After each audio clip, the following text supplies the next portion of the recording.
My career's going so well, I moved into my sister's basement. Crushed it, killing it, right? And my sister, she had one rule, is that I didn't have to pay rent as long as I had a day job. So she was committing a hate crime. I was like, after all I've been through, like, this is so mean, right? And living with my sister and her family, I learned what love is. I learned that my brother-in-law loves my sister so much that he was willing to let his 30-year-old, 300-pound homosexual brother-in-law live in his basement rent-free and eat in his pantry every day. That man loves that woman so much, right?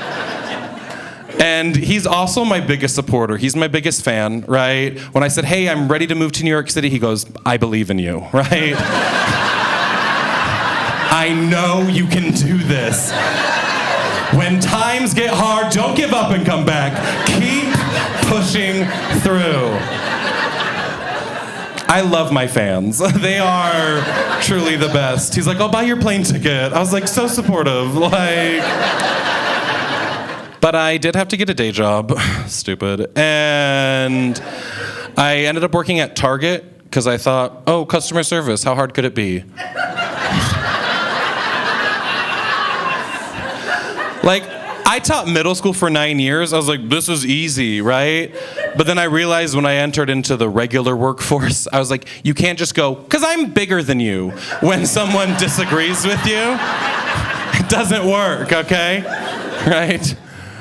Yeah, and there was this one day I was over it. It was my third day, and I was like, get me out of here, right? All right, a lady was like, I have coupons. I was like, oh, we don't accept those anymore. Not on my watch. Right? I'm not hitting one extra keystroke. No, thank you. Right? During the holiday season, we would get really long lines, and there was this one man who comically stood in my line and did this. I'm like, what is this, a cartoon? Like, no one stomps like that in the real world. And when he got to my check lane, I said, hi, sir, how's it going? And he goes, Walmart has scan and go. And I was like, okay, then shop there. Like, I don't care, right? And he's like, are you serious? I'm like, sir, I'm a 30-year-old man living in my sister's basement working at Target. I don't care about my own life. Like, I don't know what you want from me. Like, I got a degree, okay? It was in theater, so this was foreseen. But I always thought it'd be the JCPenney's, but here we are, okay? And there was this one time a woman asked me if the one item she was purchasing was organic or not. It was a shower curtain. And I was like, yep, right? No idea. But then I panicked. I was like, oh no, like, what if she's allergic to something? And so I asked, like, why do you need to know if this is organic or not? And she said, I hear these can make you fat. And I was like, have you tried not eating them? Right? Like, they are full of preservatives, nothing natural here, right? And I ended up quitting one day because both my elbows hurt, and I was like, this is a sign. Like, I've got to get out. And I told my sister that I didn't work there anymore, and she goes, okay, so where are you going to work next? And I was like, will I never know peace? Like, this is so rude, okay? I did 2 months. Like, what more do you want from me? Okay. And I ended up moving on to a movie theater where I was paid $10 an hour, and I was taught how to pop popcorn by a 15-year-old named Kenneth.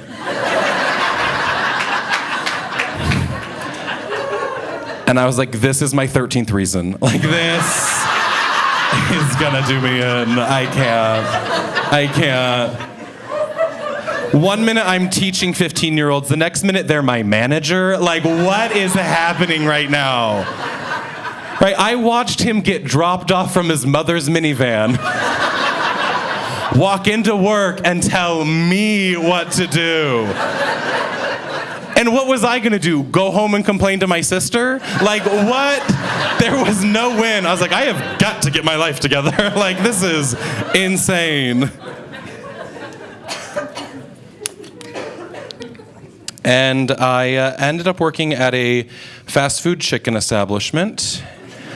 And yes, it's the one you're thinking. And yes, I bring great shame to my community. Okay, all right. Listen, they pay above minimum wage, okay?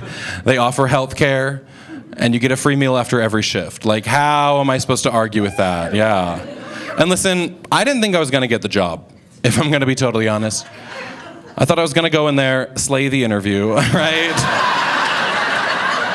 Slay being the operative word, okay? And then they weren't gonna offer me the job, and then I was gonna have a lawsuit on my hands, right?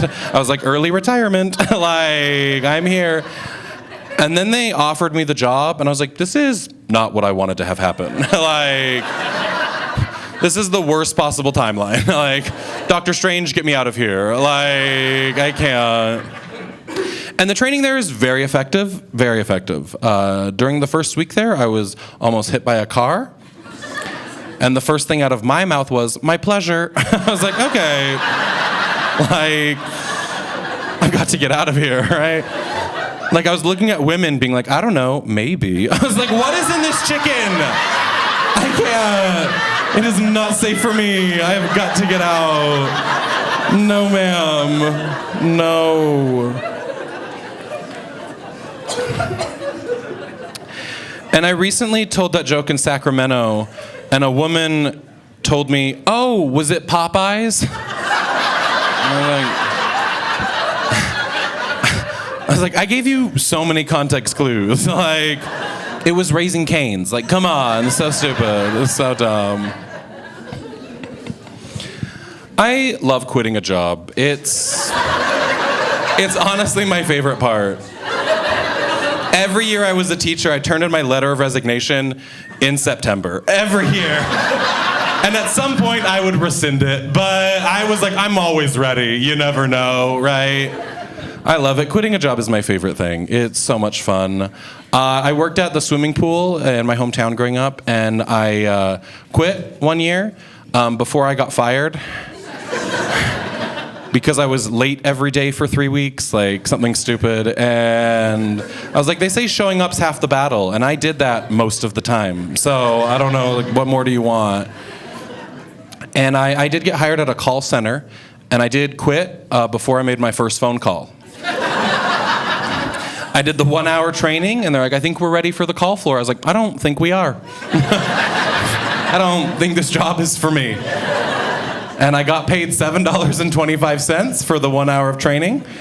And I spent it promptly in the parking lot at the Wendy's, okay?